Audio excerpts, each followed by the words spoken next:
Good evening, everyone over here. Uh, you are all welcome to a career orientation session, which is going to be taken by Advocate Ms. Shreya Mani ma'am. Shreya ma'am is an advocate on record, Supreme Court of India.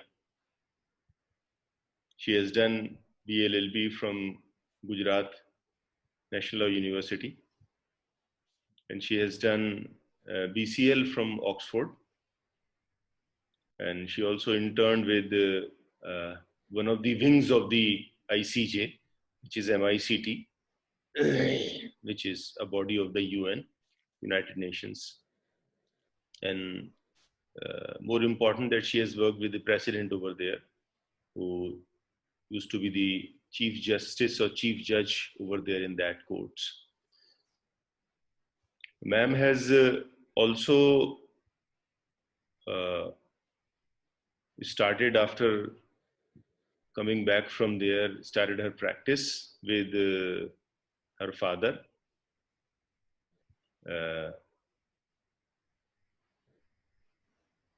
In Saket Court and Patiala House Court and Tees Hazari, in all district courts in Delhi, and High Court and Supreme Court, on the original side as well as in the appellate side. In between, she has also worked with Amarchand and Mangaldas for some time. So she carries her experience from working in court as an independent lawyer. She carries an experience of working alongside the judge in the international, in the wings of the International Court of Justice. She has the experience along with her as a transaction lawyer in Amarchand and Mangaldas at that time. Now it is separated in 2-3 years back. But she worked while it was one unit firm, which used to be the topmost firm in India. And then she also has been very consistent in her endeavor to write a lot of articles, a lot of research work. In that endeavor, she is so passionate that she is having her own journal in which she take contributions from scholarly articles, and she write a lot. And her passion to learn advocacy and then learn and make the other people learn the same has taken her to the academics.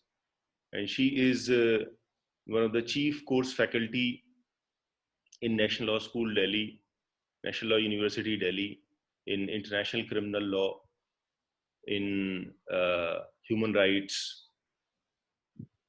We have the privilege of having ma'am's presence and her feats in our law school. She also take out her precious time to teach our students in human rights, in criminal procedure code, and women and child laws. She has closely worked with a lot of national organizations in India, like NHRC, like Women Commission. She is on the panel of a lot of law schools, organizations, institutions, as one of the member, one of the panelists in internal complaints committee, as an advocate, as a counsel in a lot of organizations to advise and provide her opinion. She appeared in a lot of cases which are very sensitive in High Court and Supreme Court with respect to child abuse, with respect to women.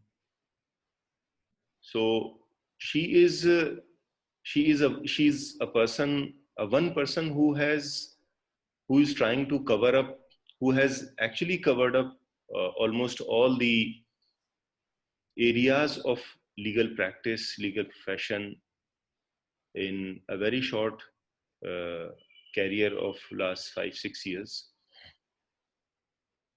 And that's how I see that modern lawyers and well-educated lawyers and people who are passionate about this profession carry forward and take this particular profession hand in hand with their work and passion and lifestyle, and that carries their personality, that carries them, and they are the benchmarks, and they turn to be the heroes of our profession and our practice and our discipline of knowledge and study. With this short introduction of ma'am, I just wish that this session would be meaningful to all those who are present over here, those who belong to legal fraternity, those who are aspiring to join legal fraternity in the coming time, all those who are already practicing in the courts, passed out from different law schools in India or abroad.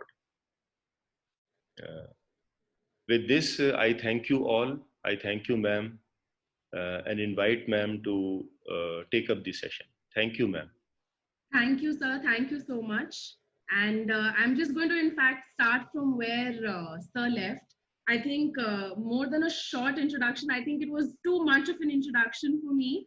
But thank you so much, sir, for that lovely, very kind words, actually, more than anything. And I picked up a lot of things from the introduction to actually talk today.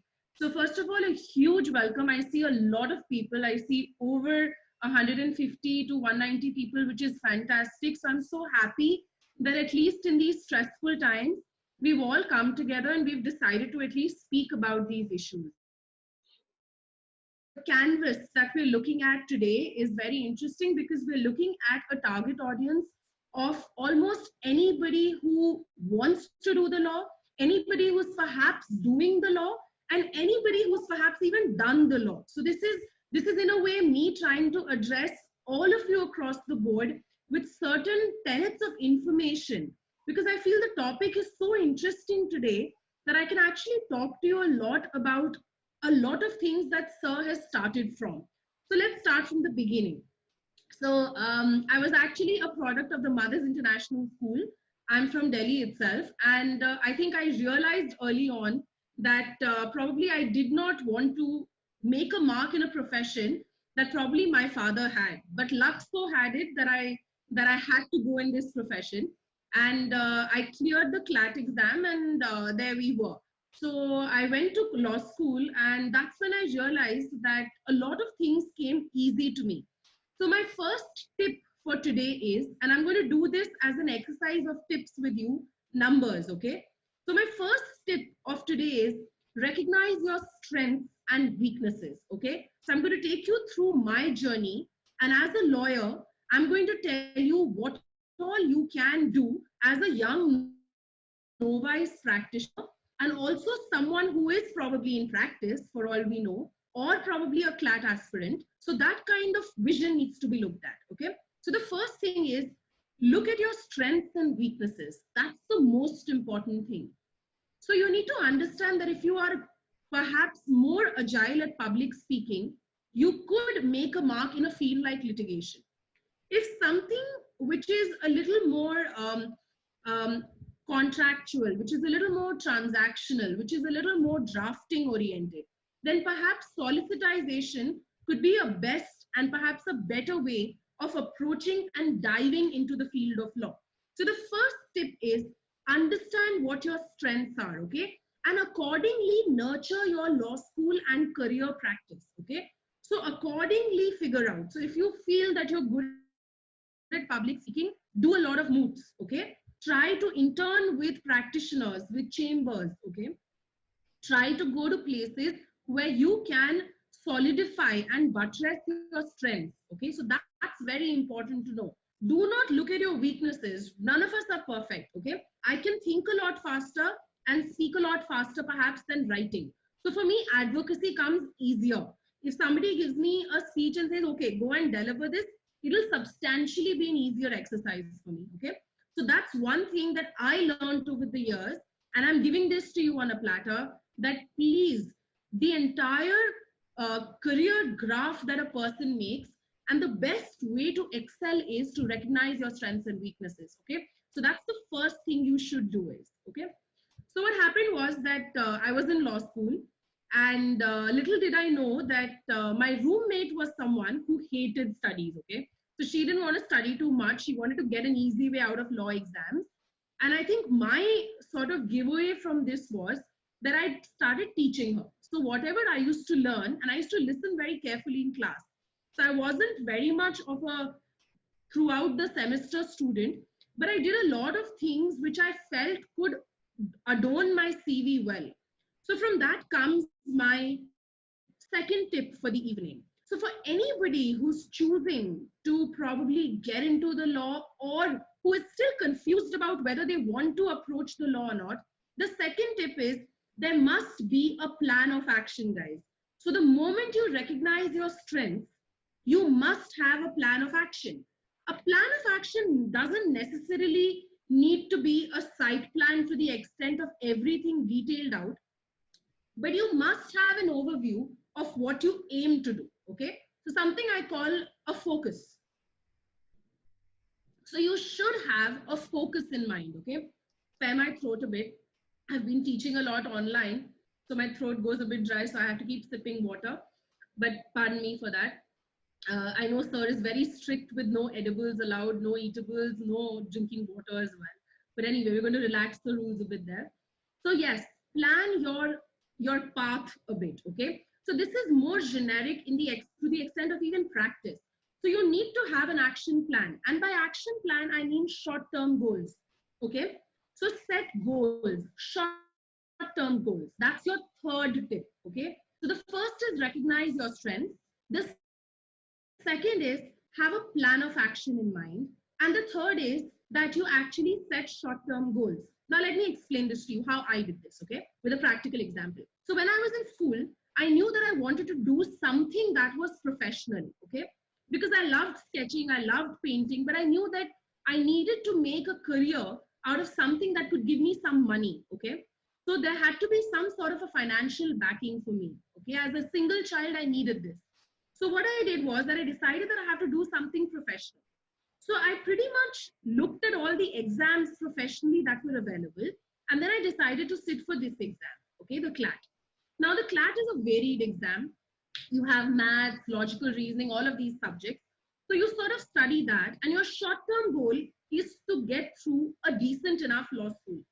Now, don't be fixated on a university, on a particular course, on a particular subject, okay?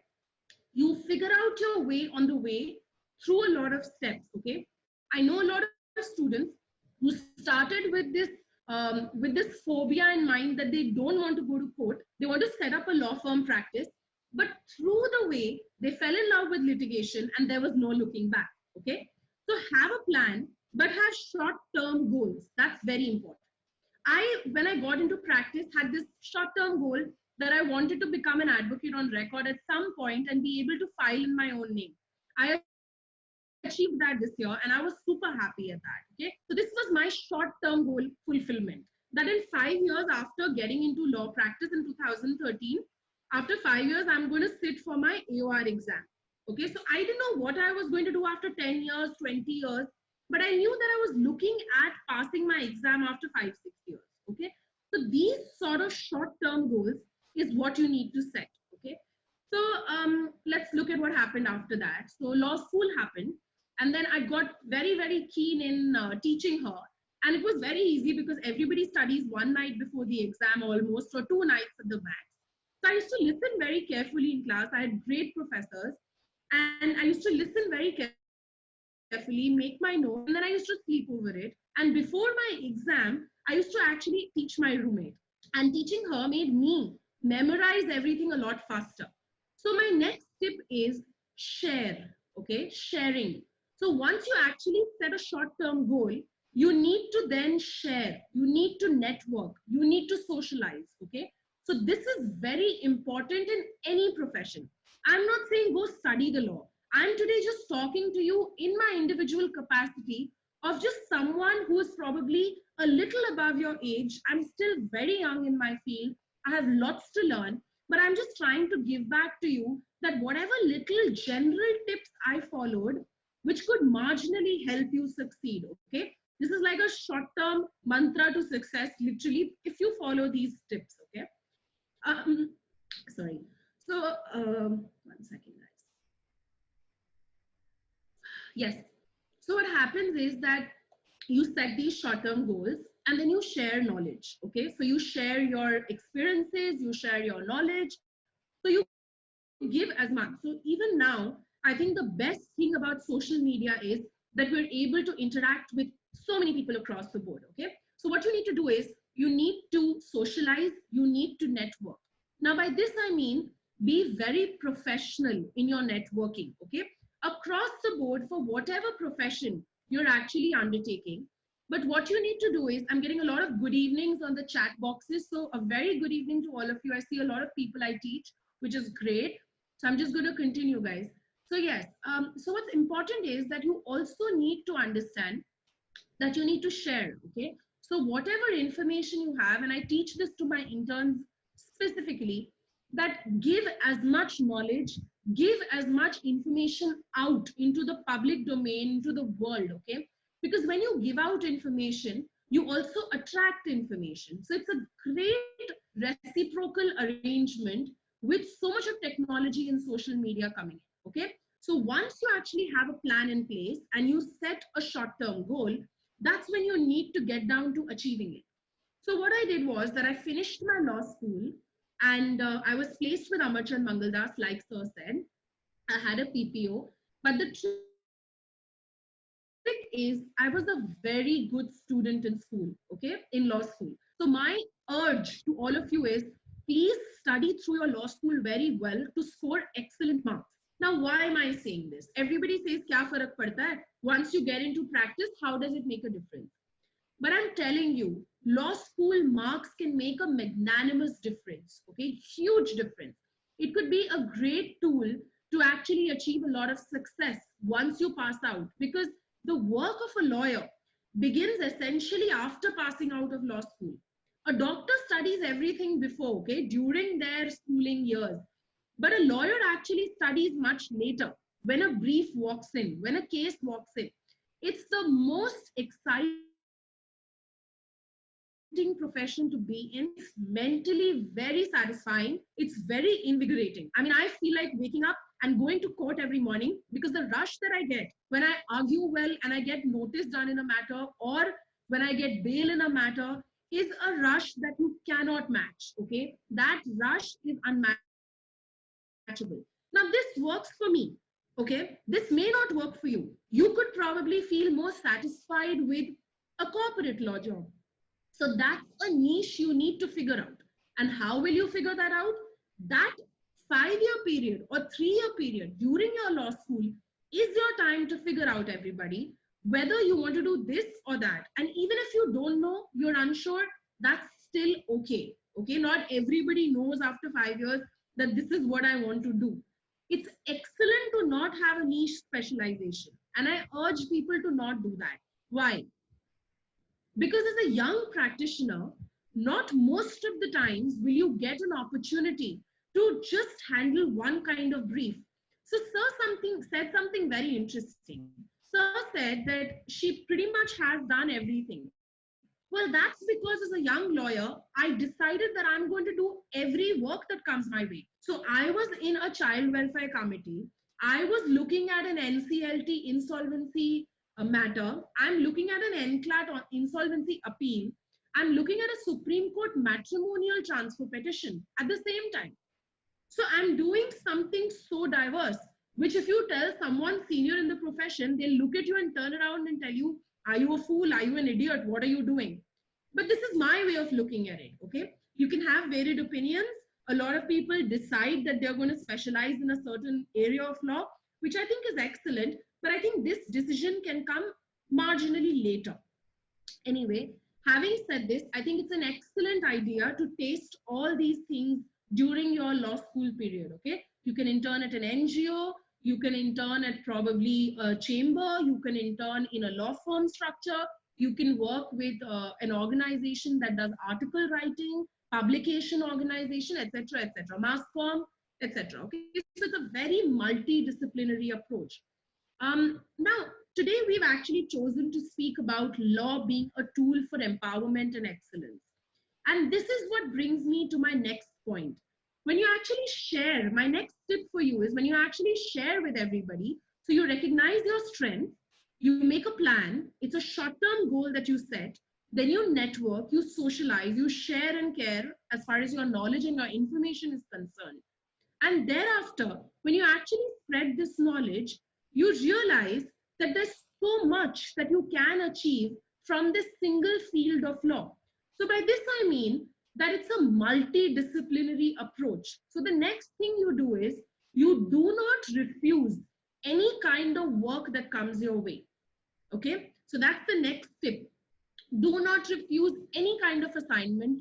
Do not refuse any kind of work. Okay, so for instance, you pass out and you get a job with a law firm, and maybe it's not paying you very well, but it's good transaction work.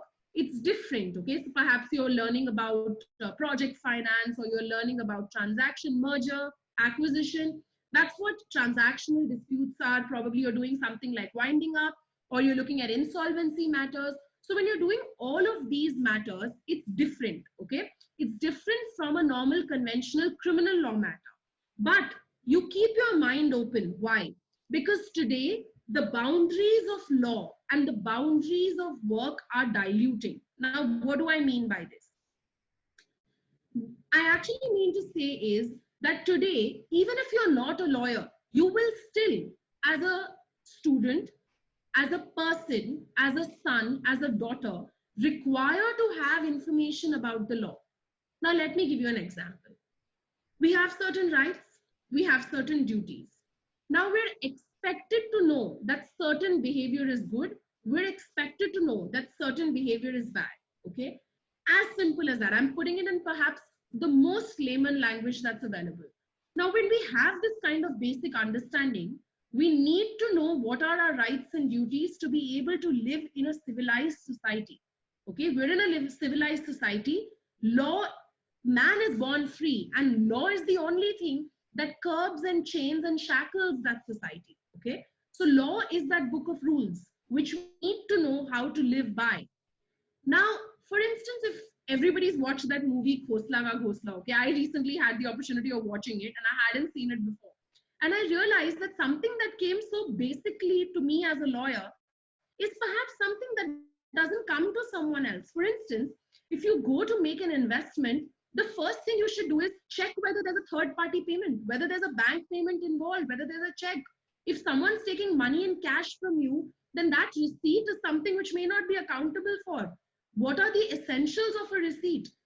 So these are very basic things. When you take a bill, what's the difference between a bill and an invoice?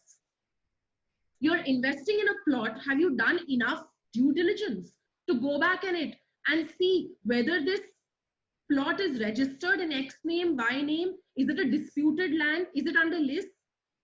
Can it be transferred? Does the transferor hold a good title to be able to transfer it? Because someone who doesn't have title cannot transfer a better title that he owns. So these are very basic things, but any person who's ever going to purchase or sell a property would require this basic information, because this is information that we as people, as human beings who are living in this society, are deemed to have knowledge of. Buyer beware. So even if you're not a lawyer, somebody who is doing matters with respect to construction law, you're expected to know this kind of information. So that is why I say it's perhaps the best test career choice today. Now, as a woman, I feel this is even more important for me. So if I tomorrow see something happening which is probably wrong with a woman, in terms of, it could be something as simple as a sexual harassment or a molestation matter to a rape matter. Now, with all these issues, I would feel that as a young girl, if I can make a difference, or as a young boy, if I can make a difference, that would be satisfying for me. So see what works for you. What as a young lawyer works to your favor? What do you enjoy doing more? Okay. What do you like practicing more? And that's a personal choice. Okay. I'm seeing a lot of pop-ups about caveat emptor. Yes, exactly. So caveat emptor is something you're expected to know. Now, this is something which is very basic, but it's something we as law students and lawyers know. But if you go out in the market, most of the construction and the sale of property, and I hate to admit this, is, and I'm speaking this off the record, is happening with a lot of black money. We have a lot of unaccounted money, so we don't know where money is exchanging what hands. Is ever the amount or the valuation the same what's recorded in a sale deed when a transfer is made? Never, never. Okay, you always have the market value of a property, and you have a basic circle rate and the rate, the minimum basic rate at which a sale deed is effectuated. Okay, so there's tax evasion when what we permit is tax avoidance. So very interesting things. Taxation laws. Okay, something as simple as filing your ITR. Now I had no idea there's something called a BSR code. Okay, I had no idea these things existed, but when my father actually teaches me from this perspective, I realized that we're supposed to know that whether we're going and depositing tax in a branch of a bank, there is something called a BSR code, and without that, that receipt is probably fraudulent. It's not a valid receipt. So all these are very, very important factors that come into our mind when we look at the law as a career choice. Okay. So very important to keep in mind. I'm just opening your ears, eyes, and windows to a lot of issues that happen. So recently something very interesting happened. I'm going to take a minute to discuss this, and then I'm going to quickly go on because I have more tips to give you and I don't want to lose time. And there was a construction going on just next to my house, and they are neighbors, and they were trying to reconstruct their house, and they got a contractor on board. There was a demolisher on board who demolished the entire property, and then there was a third party contractor who was building the property. Now, my father kept on telling them that why don't you have structured contracts with the contractor, because tomorrow if something goes wrong, you will at least have a registered document in place, and if not even a registered document, at least some contractual proof. Now, this is when they did not pay attention. They took it very lightly, and now the corona crisis has walked in. The labor has gone back. The contractors backed off, and they had taken a bank loan to rebuild this property. Now, the installments are pending, yet to be paid. They don't have a registered or even a contractual document with the contractor. Sab hawa mein ho raha tha. Everything was happening in thin air. Now, how do you deal with such a crisis? It's a huge problem. So there could be any situation which could now walk in. Force majeure as a clause is not protected there. How are you going to deal with this? It's a huge problem. Most of the labor now will want to be registered. The contractor would have to give them benefits, whether it's PF, gratuity, medical, and this is all unregistered sector. So how the things have just flipped all of a sudden. Okay, so these are very important aspects to look at. So I'm just bringing you back to the tips. Once you have this entire structure available, you need to look at a multidisciplinary approach. Okay, so do not reject any kind of work. If you're getting a contract to draft, go and draft it. If someone's asked you, "Meri date le dena," go and do it, because you never know what you pick up from a court nuance. I remember I used to go to the High Court initially and Supreme Court just to take dates and adjournments. For the first 6 months, this is all I did. And thereafter, my father told me, no, learn trial first. So this is another tip that I want to give you. Please learn advocacy bottom to top. Do not learn advocacy top to bottom. Don't try to make that mistake. I know a lot of people in the profession who have excellent contacts. They go right on top to the Supreme Court and the High Court. They start from an excellent senior advocate. Fantastic. But what you don't learn is drafting. What you don't learn is how do you actually make a file from a paper? The client comes to you with a sheet of paper. If you're on the original side, like Sir said, original side is what you need to learn first. What is original side? How to go to file a claim for the first time in court. That's called an original side claim. So when you make an original side claim, that's the real trick of the business. Appellate side is very easy. Appeal draft karna bahut aasan hai. Original claim, original side drafting is tricky. When you actually have to use your brain to draft the first criminal complaint on the basis of which the FIR is lodged, what I call the original tahrir, that's the most tricky part of an entire criminal trial. Cross is easy in front of that. Final arguments is easy in front of that. What's the most tricky point in a criminal trial? The first criminal complaint, because that forms the entire contents of your FIR, which leads to your bail application getting rejected subsequently, or somebody being granted bail, and which subsequently then leads to framing of charge, which then subsequently leads to plethora of things. Okay, I'm not going to go very technical. I'm going to bring you back now. So I was just trying to tell you that, with all these things, law has today assumed an excellent source of information to be flowing from this stream of legal knowledge, that jitna main bolu kam hai, that the moment you dive into this field, it's perhaps that makes me feel the most relaxed. So I was just laughing with sir the other day, and I was telling him that, I feel most at ease when I'm in a classroom teaching, or when I'm in a courtroom arguing. So I don't feel at ease at all anywhere, not even perhaps at my house nowadays, because I'm so used to this aspect of my life fulfilling me as a person, as an individual, as a woman, as a professional, that this is where I literally see my feet being most comfortable in. And that's what gives me the kick and the adrenaline rush to work every day without a break. So I utilize my weekends. The other way to look at this fifth goal of multidisciplinary is diversify. Now today, technology has become a fantastic tool, and we are not caging ourselves into one sector when it comes into a profession. So don't never cage yourself saying, I'm just going to do IP laws, I'm just going to do criminal law, I'm just going to do company law. No, don't cage yourself. Diversify. Okay. For instance, I'll give you an example. I work through the courts. Now we're thankfully in a lockdown, but I usually had this structure where I would be in a courtroom from Monday up until Friday. And then Saturday would be sometimes court hearings. And then on Sundays and Saturdays, I would otherwise teach.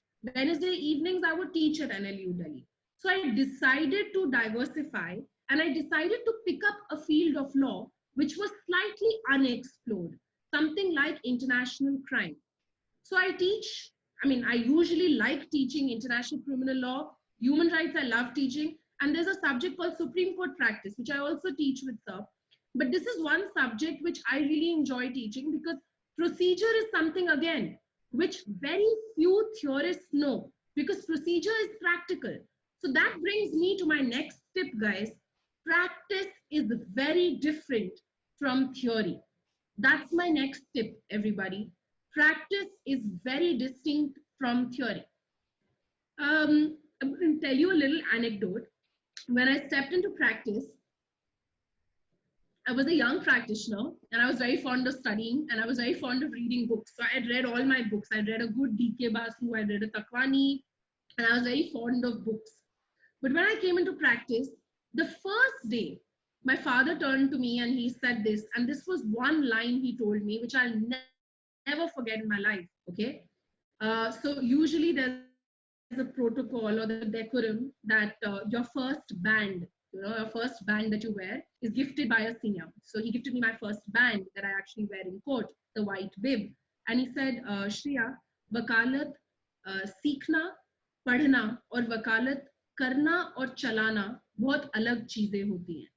So in English, all that I'm saying is because I know that a lot of people who feel comfortable with this language. He turned to me and he said that studying law and becoming a lawyer and practicing the law are two very distinct things. You've read the law, you studied the law, but becoming a lawyer and practicing the law is a very distinct art. Okay, so do not ever have this folly of somehow trying to think that theory will become practice. No, Your practical nuances are your procedural laws, which you will pick up. So the first 3 years in the life of a practitioner are very crucial. Whether you're in a corporate law firm, whether you're on the litigation side, whether you're on the original side, whether you're drafting appeals, irrespective of what you're doing, it's very important to know that in the first 3 years, you need to pick up procedure. Now, I was just talking the other day and I was thinking that I don't know for how long we are going to be in a lockdown. We're going to be in a lockdown stage. I'm seeing a lot of questions. I'm just going to take the questions in a few minutes. I'm just going to finish. And then I wanted to give you an international experience also, and then probably come back to this. Okay. So someone's also talked about practice helping in theory. Yes, actually, I agree with that logic, Arham Khan. Okay, so I agree with that. I think practice helps you understand theory better, which is why now when I teach, I have a distinct clarity of subject because I've done that in court physically. So I know how it's going to work. And my kids find it very easy to understand because I simulate a classroom for them. So when I teach them, they know that there is bails in 437, 438, 439. They know anticipatory bail and regular bail is there. But how does the bail actually, how do you go about filing a bail? How do you go about seeking interim protection? How do you get anticipatory bail and interim protection after that? So these are things which I talk to them about, okay? So that's how the lecture becomes more interesting because you simulate. You almost bring a courtroom live, okay, into role play, into court, into classroom. So you bring the court to the classroom. That's what Sir is doing when he invites us practitioners. Okay, so that's the distinct bit which you need to play on. Okay, so yes, I completely agree with that.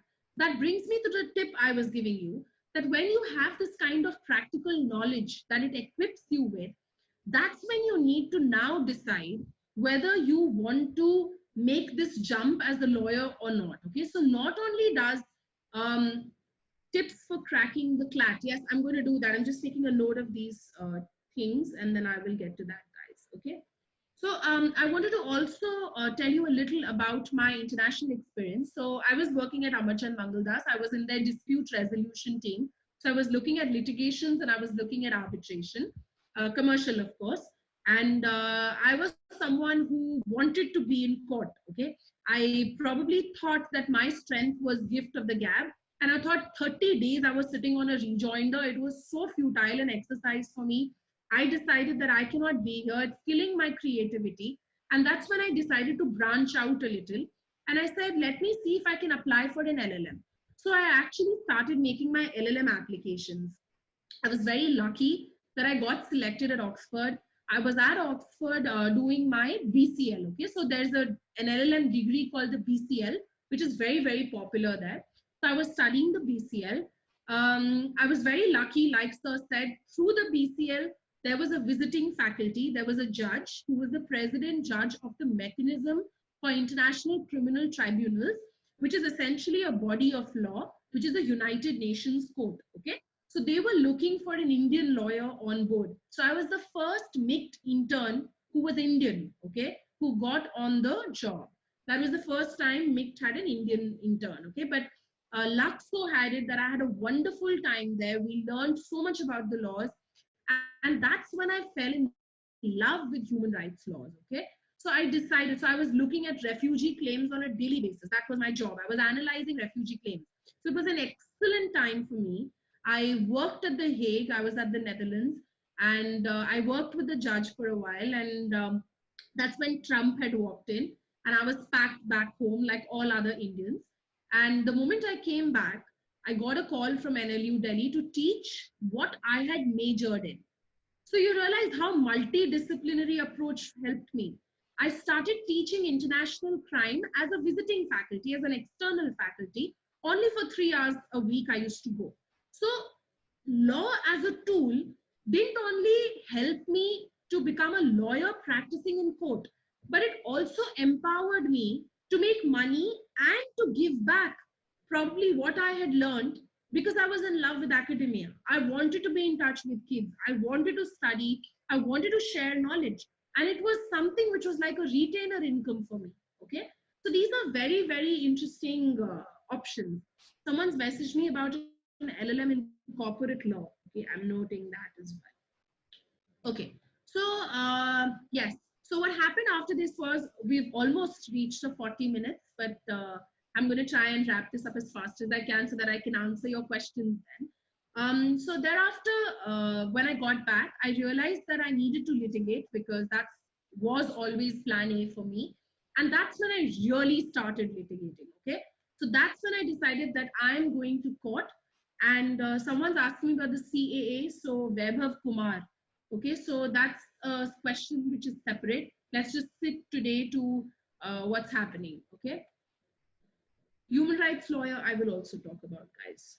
Okay. Okay, that's good. I'm very happy we have so many questions. Okay. So finally, it's been a good 3 years that I'm back. Since 2016, I was back. So now 4th year. And I cleared my AOR exam. So I'm just giving you all of this information from my life because I feel that this is all information you can pick up from. So map your career, your path alongside. I love writing. So I do a lot of publications. I think it helps me collaborate with a lot of interns. So a lot of interns write with me. They take credit for their work. I'm very welcoming when it comes to giving them credit, saying that they've assisted the article, they've written the article. So these little things can really help you enhance your CV, okay? Which is actually the short success mantra of a good job, of a good career. Why? Because the people don't know you, right? They look at your CV and they know you in a snapshot. So that CV will also help you till the time of when you go applying for a panel, probably when you become a lawyer. So this is a tool which not only empowers you professionally, but it also helps you excel on a day-to-day basis. So you don't need to be a lawyer to know the law, but you need to know the law. That's important. You have to know how you will actually go about filing your house tax return, because tomorrow if you don't do that, how is mutation done? Someone is going to fleece you of your money. You're living in a house, go and check whether that house has been mutated in your father's name or not. These are very little things, but there's an entire process wherein a property gets mutated. Without mutation, we don't recognize the ownership. So these are very interesting aspects in a country like India, wherein we're not taught directly in our schools. Technically, I feel there should be a general law subject in the school, which we're not taught. Okay. Now I'm going to try and take up the questions because I'm getting like loads of questions. So I'm going to go right up, scroll up and take questions one by one. So the first one was from Akshat, which said, what's the best advice you can give to a young lawyer who wants to make a career in litigation from the scratch, but has no family foundation in law practice? Okay. So that's the first thing which I wanted to also talk about. That's one of the tips which I wanted to give you, that even as a second generation lawyer, I can with a lot of vehemence tell you that at the end of the day, all that you get is a launch pad, which is huge, which is very important. I'm not taking away from that. But in litigation, that launch pad, no doubt, is important. But what I'm trying to say is, I know a lot of first generation lawyers also who have made a mark in the field. So don't think that it's a matter of privilege for sure, because you have a buffer net, you have a safety net. You know that if you fall, you can always fall on these safety grounds. But for a second, try to take this segregation of first and second generation lawyer out of your mind, because it's anyway not going to help you. As much as someone may have a privilege, they are going to anyway enjoy it. If I have my father telling me, okay, ye matter kar dena, I'm anyway going to do it. So you thinking or dwelling upon it is not going to help. Okay. So whatever strength you have, adorn that. Like I said, don't think about your weakness. So the best advice that I can give to someone who's trying to make a professional career in litigation would be, look for a mentor. That's the first advice. Look for a mentor in the field. So if you feel that you're comfortable talking to me, there's no harm. Approach me on a social media platform, or WhatsApp me, or write to me on LinkedIn professionally, saying that you'd like to seek some help about your career and how should you go about it. So have someone in the profession whom you look up to, whom can be your mentor and can guide you. Okay. The next tip would be share. Tell everybody you're out in the profession, tell your friends, your family, talk to your seniors, ask for work. please go out and ask for work, seek work. There's no sharam in saying this, that look, I'm a new lawyer, and if there's any matter, please help me, help you, assist you with it, or let me know if I can be of any help. Okay, so these are very basic things. There's no harm in saying that, look, I want to teach as well, so can I get an opportunity? If someone recognizes your talent, your sheer worth, and let me tell you this, when I met director sir, he had no idea that I'm a daughter of a lawyer. I met him in my personal capacity of actually just going for a conference to his college. That's all. And he recognized that this is someone who could probably have an interest in teaching. Let's try and call her. So he said, why don't you come, Shreya? One day you come and teach. So I actually just went one day, literally just to teach for an hour.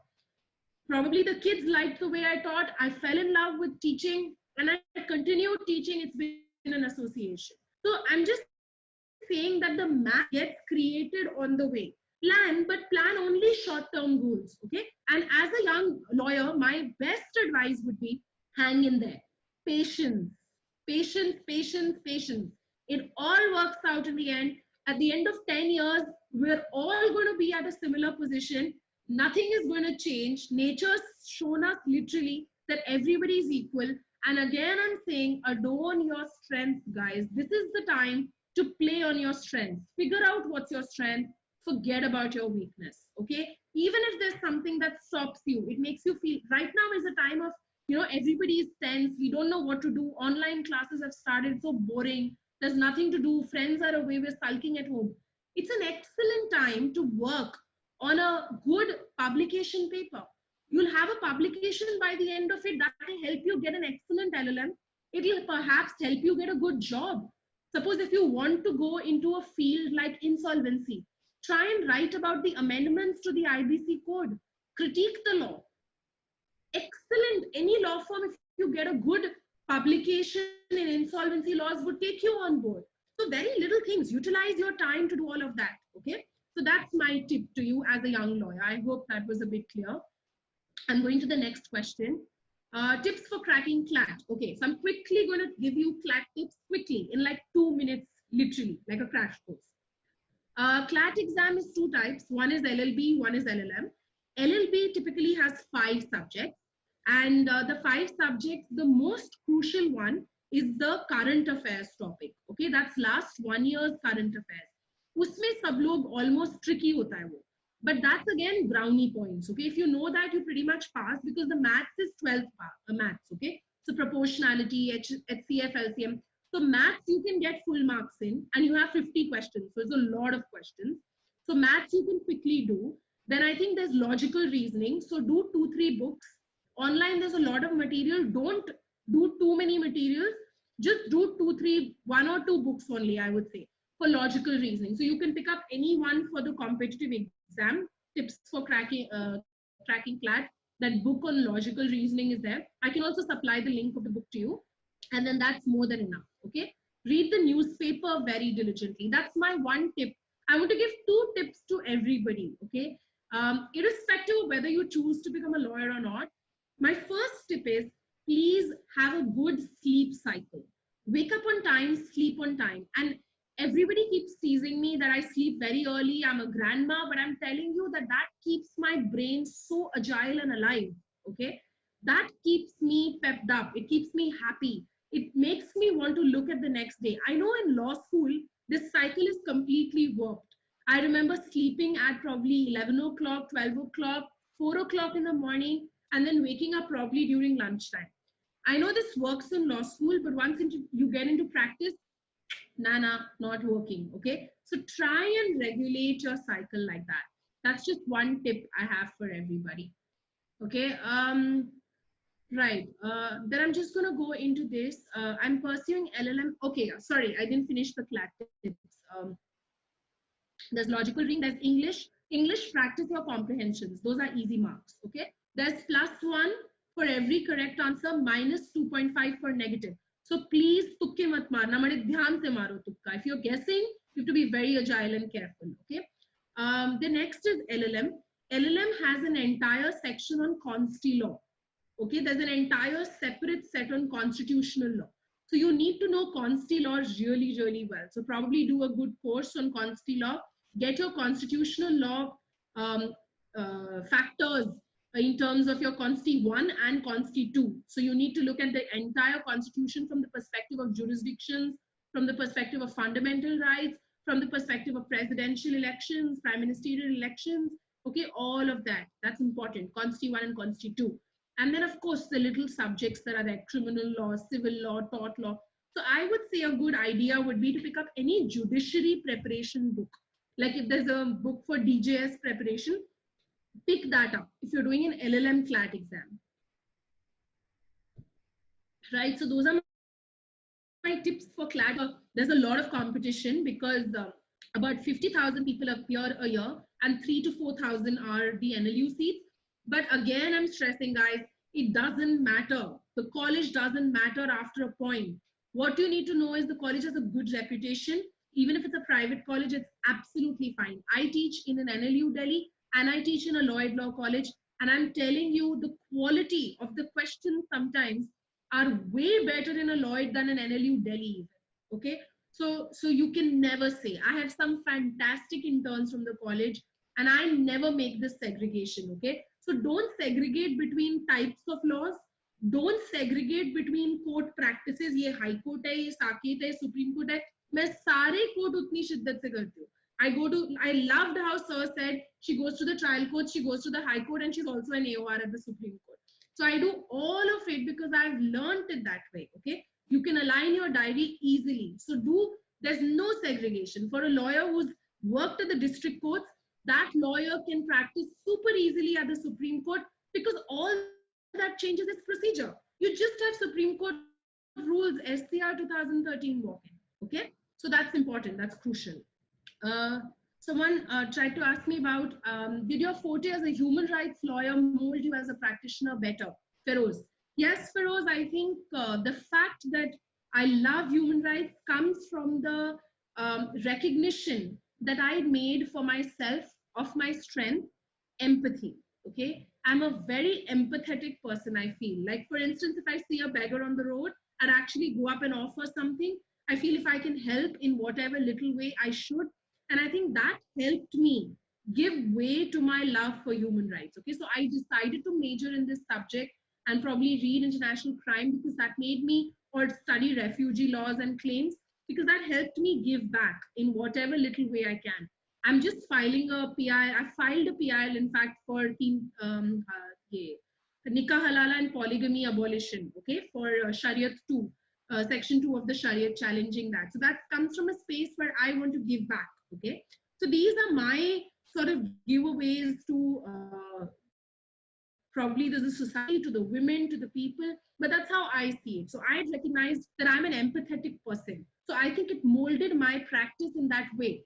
If I was probably somebody who was more monetarily oriented, I would have started with corporate law. But at the end of it, we all make the same amount of money, guys. So don't be hung on anything which is monetarily lucrative. That may give satisfaction initially, but in the longer run, it's what you fall in love with, your passion, like Sir said. That should become your profession. You need to sustain. It's a test of patience and sustainability. It's not a test of that you start with earning 1 lakh rupees a month. It's how long can you earn that 1 lakh rupees a month. That's the test. It's a test of patience. It's a test of sustaining in the profession. Okay. Pooja, I've answered Akshat's question, Pooja, and I think that was a good question. Okay, so as a young lawyer, mentoring is important. Take up every brief. Do not refuse a brief. Any and every contact you have, socialize, share, write a lot. Try to come in the public domain. Write with someone in the profession so that you get a publication or two, you get noticed. Blog a bit. Try to be recognized. So if someone, like whenever I give you guys work, like for instance, I told you, you know, we're going to do this course, we're going to do this, we're going to do this publication, I will give you a credit for it. That credit will help you go places, because tomorrow, after 2 years, when you decide to apply somewhere or when you decide to move a chamber, then that credit that you get will show your sustainability and your strength. Okay. So these are important things. It's a test of patience, guys. Don't expect a miracle in the first 4 years. It's a slow process. There's an incubation period of 3 years. Okay, first 3 years are very very tough as a first generation lawyer. But अगर ये 3 साल आप survive कर गए तो आगे के 30 साल आप survive कर जाओगे, guarantee है. Okay, so it's a test of patience initially. What about CS with law, says Alankrita. Alankrita, it's a good field. It's niche. It's interesting, and I think with the CS examinations overhauling, it's a great time now. I'm not sure after the insolvency laws if it would be a lot of things, but company secretarial practice is still looked at not very much into law, but it's, of course, it's an added degree, so it's excellent. So if you have it, it's very good. You can get associated with any law firm very easily who's dealing with compliances. Okay, so you can sort of look at CS with law from that perspective. Yes. Then comes Divyanshu. Divyanshu, good evening, ma'am. Can you please acquaint us that how should a person who's a first generation lawyer go about litigation if his forte is litigation? So like I said, I think it's very important to first recognize your strength. Try and work in 2 places. This is something I just want to add on, Pooja and Akshat. Try and work in a senior's chamber, perhaps briefly, to know how the arguments are done, and work with a chamber which drafts. Okay, so like for instance, my chamber drafts a lot and I argue my own matters. So you're at a good place when you're seeing both the sides. Okay, that's what you need to know. You need to be able to know how a matter starts and reaches the end. So as a first generation lawyer, that's very crucial because no one will tell you that path of a case. As a second generation lawyer, I get it marginally easier because my father tells me, iske baad ye ho sakta hai. But that will not happen with you every time. So call up your mentor 2 days before the hearing, 1 week before the hearing. Ask them that, ma'am, in this matter, this has happened. Now what can happen? So they will give you that roadmap. So that's why I'm saying mentoring is important. And then working at a chamber which teaches you a bit of drafting so that you know that if this matter comes, इसमें क्या file करना है. किसी की fundamental right violation हुई तो writ बनानी है. वो writ कैसे बनेगी? उस writ का format क्या होगा? So you need to pick up drafts. And how will you pick up draft? You need to, for a sustained period of time, and that sustained period could be 3-4 years, work at a chamber to see how the work is done. How is a claim actually taken? How do you do client dealing? So you guys have learned so much from me in terms of knowing how do I deal with a client? How do I actually perhaps extract money out of his pocket? How will I put it into practice? How do I file an NCLAT insolvency appeal? And how do I get notice done? Okay, so that's very interesting. So these are very, very interesting matters which will play out together. Okay, so as a first generation lawyer, please don't be scared. It's an excellent space. It's just a little longer, the incubation period, but it's not impossible. I know a lot of people who've done it. And even when I moved out after a point, like now, I don't get any help from my father beyond the perspective of telling me what's going to happen, which I know is great help. But even if you don't have it, you're just going to take a little longer to succeed. But it doesn't mean that you would not succeed. Okay? So I hope I'm motivating you to take up the law because it's an excellent tool today. It's one of the most important things today. Good evening, ma'am. If we are in any way unable to touch all the relevant aspects, then please take more lectures on it. Okay, we'll request Director Sir, you can tell him. I would love to talk to all of you very soon again. What would be your advice for a confused first-year law student who's a first-generation lawyer? Okay, Meghna, I think it's very important to first realize that we're all confused in the first year, okay? Including me. I think I had no idea what I was going to do. I also took a gap year. So I had actually left after 12th. I took a gap year and then I decided to do the CLAT, okay? So I had absolutely no idea. So perhaps you're more clearer than me when it comes to realizing that you at least want to do something, okay? So that's fine. As a first year law student, sorry, and a first year lawyer also, that's another question for another day. But as a first year law student, I think what you should do is you must until your 3rd year. So break up your 5 years. I'm guessing you're in a 5-year structure. So I'm teaching you and telling you from that perspective. in a 5-year structure, please break up your law school tenure into 3+2. Till the 3rd year, do everything general, everything generically that's available.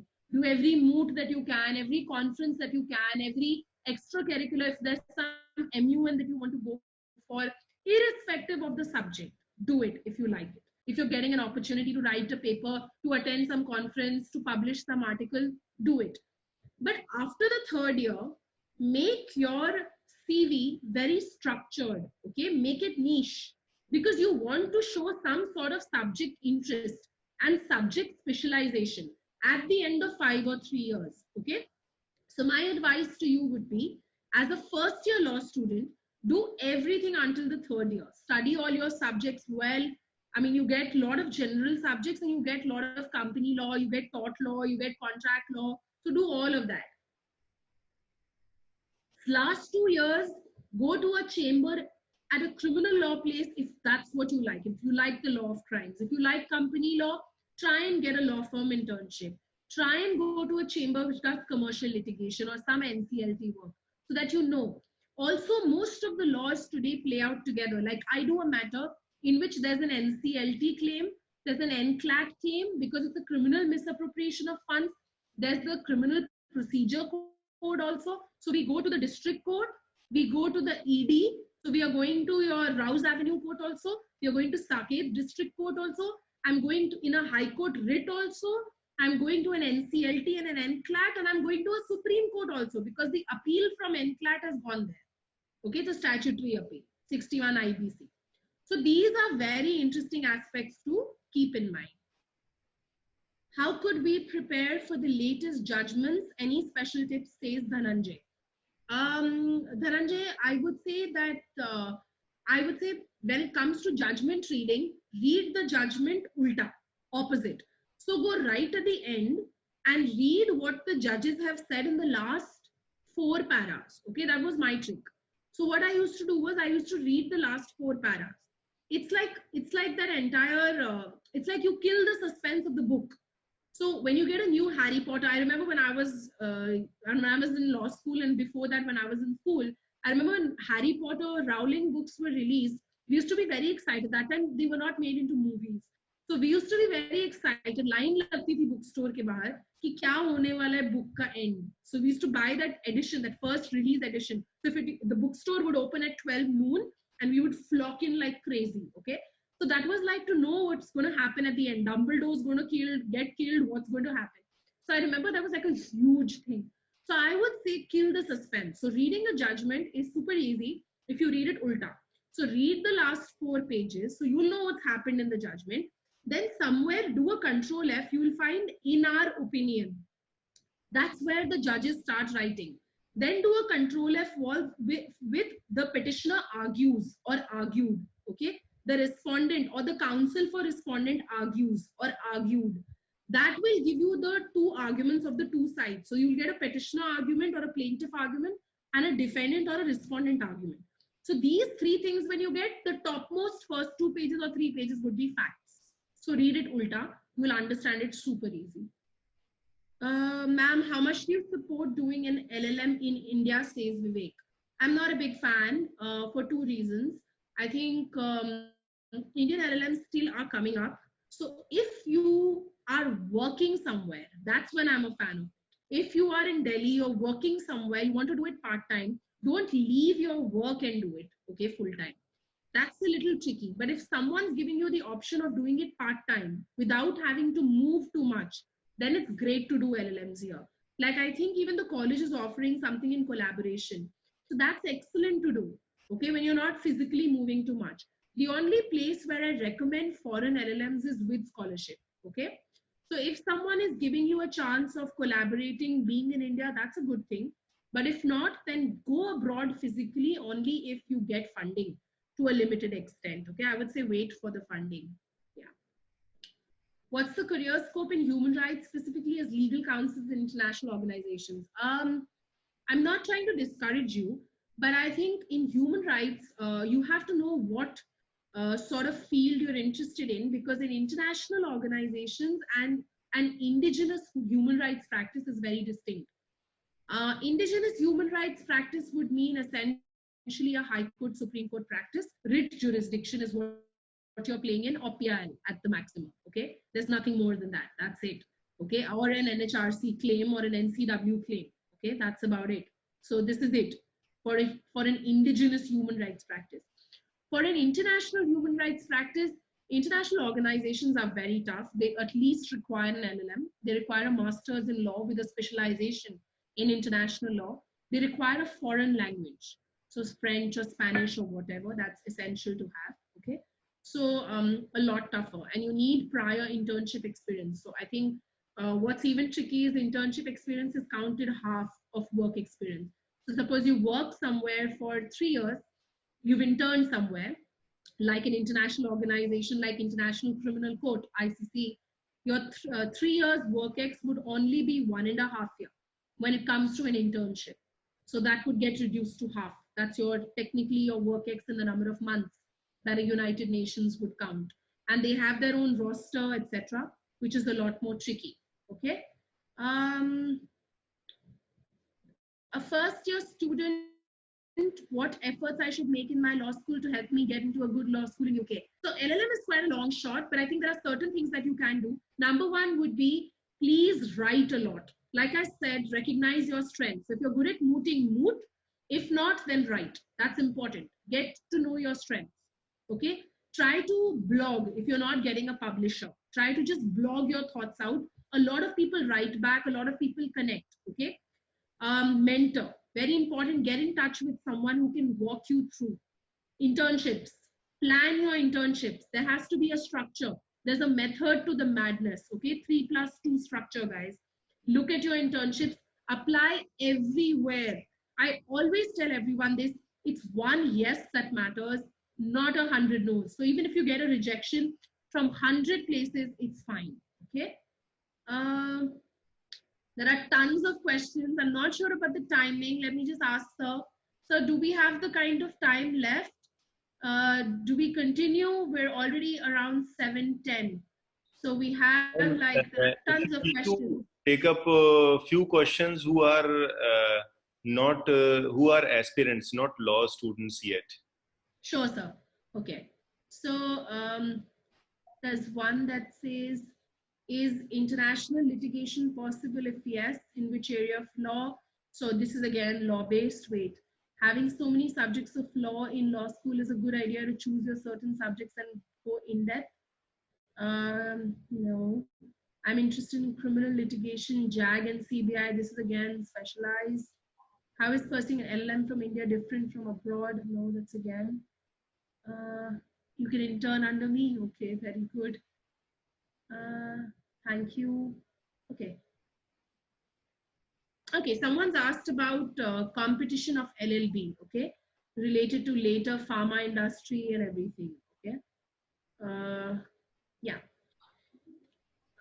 So I've been stopped, Anu, from taking any LLM questions now. So today's lectures for LLB focus. We'll probably do another one soon. But how to be a good researcher, that's a good question. For any sort of CLAT aspirant or any sort of law aspirant, I think it's important to also know that you'll be doing a lot of research across the board, okay? So good research skills would be, learn to know how would you actually look at keywords, okay? Keywords are important. So suppose I tell you I need a judgment on bail applications, okay? I need a judgment on an anticipatory bail application in a 498A matter. So now the keywords are, you need an anticipatory bail, you need a 498A. So just punch in anticipatory bail granted 498A on Google. On Google, nowhere else. You'll get a lot of results. Learn to use very basic tools like India Qanun very well so that you can get a basic hang of the judgment, and then you can go to more sophisticated softwares like SCC Online, etc. Okay, so don't start from the tricky softwares. Okay, Westlaw and SCC Online are more specialized. I would say learn how to do your keyword search on Google first, and then move to Hein Online, Westlaw, and all of these. Okay.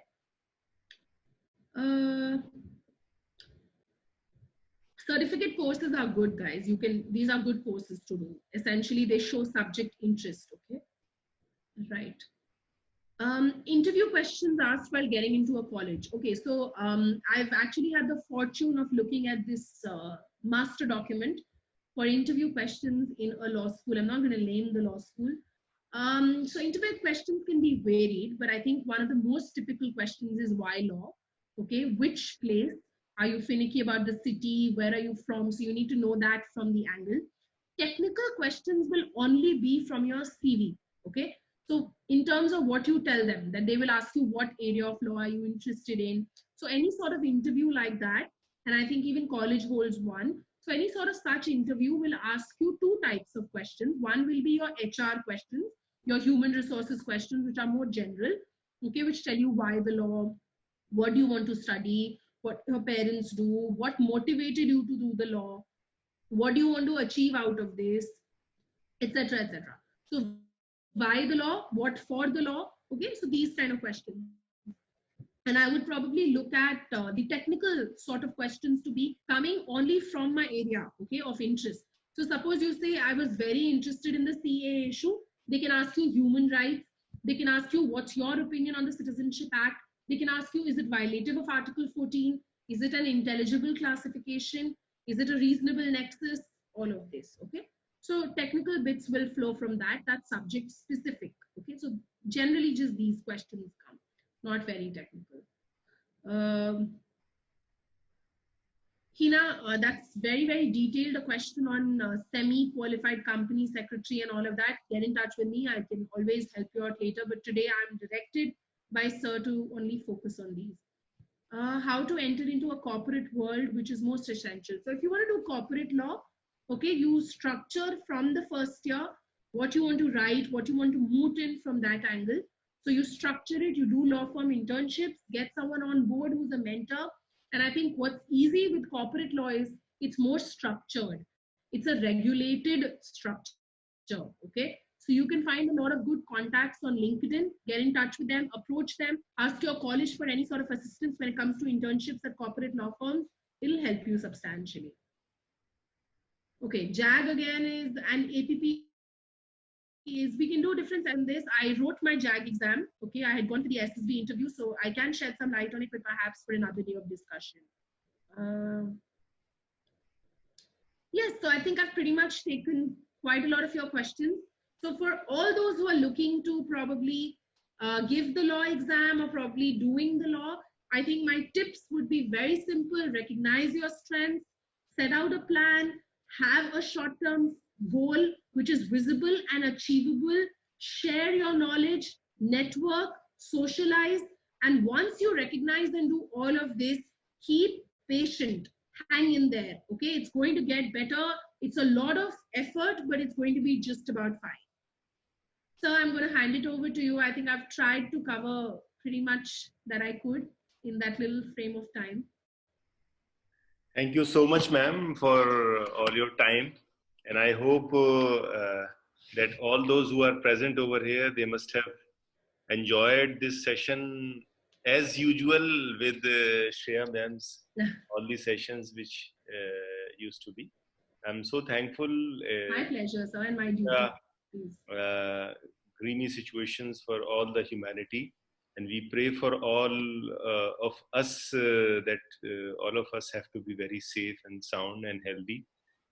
Please, everyone, be safe, keep your home, and don't go out, don't go away, and just stick to basics, hygiene, and all that. And I hope we are just trying that this time has to be more utilized for your continuous learning and progression. And there are people who are giving their time, like Shreya ma'am, like many more people, to make your time home more productive and more learning.